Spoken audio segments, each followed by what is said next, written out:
સમગ્ર રાજ્યમાં શૈક્ષણિક સત્રનો પ્રારંભ થવા જઈ રહ્યો છે। ગત 9મી મેથી 13 જૂન સુધી ઉનાળુ વેકેશન જાહેર કરવામાં આવ્યું હતું, ત્યારે આજથી શાળાઓમાં ઉનાળુ વેકેશન પૂર્ણ થતાં ફરી એકવાર શાળા સંકુલોના બાળકો કલરવોથી ગુંજી ઉઠ્યા છે।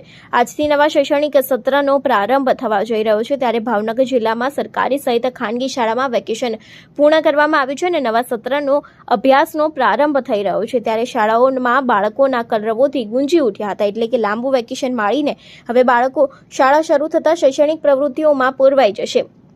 ત્યારે અત્યાર સુધી જે તારીખ હતી 9મી મેથી 13 જૂન સુધી, ત્યારે બાળકોનું ઉનાળુ વેકેશન હોય છે, જોકે જેમાં બાળકો ભણતરની સાથે રમતગમત પણ કરતા હોય છે। ત્યારે હવે 13 જૂનથી જે શૈક્ષણિકનું નવું વર્ષ છે તે આ વખતે શરૂ કરી દેવામાં આવ્યું છે અને કહી શકાય કે બાળકોને ગરમીના કારણે પણ તેમનું વેકેશન લંબાવવામાં આવ્યું હતું, પરંતુ હવે તે વેકેશન પૂર્ણ કરીને આજથી 13મી જૂનથી તે વેકેશનને પૂર્ણ કરીને એક ફરી વખત શૈક્ષણિક સત્ર છે તેને શરૂ કરવામાં આવ્યું છે અને જેથી જ જે સ્કૂલ છે, જે નવા બાળકો છે, નવો એડમિશન લીધા છે, તે બાળકોના કારણે હવે કલરવથી આખી શાળાઓ ગુંજી ઉઠી છે। અને જો કે વાત કરીએ સમગ્ર જગ્યાએ આજે શાળાઓમાં નાના બાળકો અને ભૂલકાઓનું સ્વાગત કરવામાં આવ્યું હતું। જે નવા બાળકો હતા તેને ફૂલહાર અથવા તો ચાંદલો કરીને તેઓનું સ્વાગત કરવામાં આવ્યું હતું અને નવા સત્રનો પ્રારંભ કરવામાં આવ્યો હતો।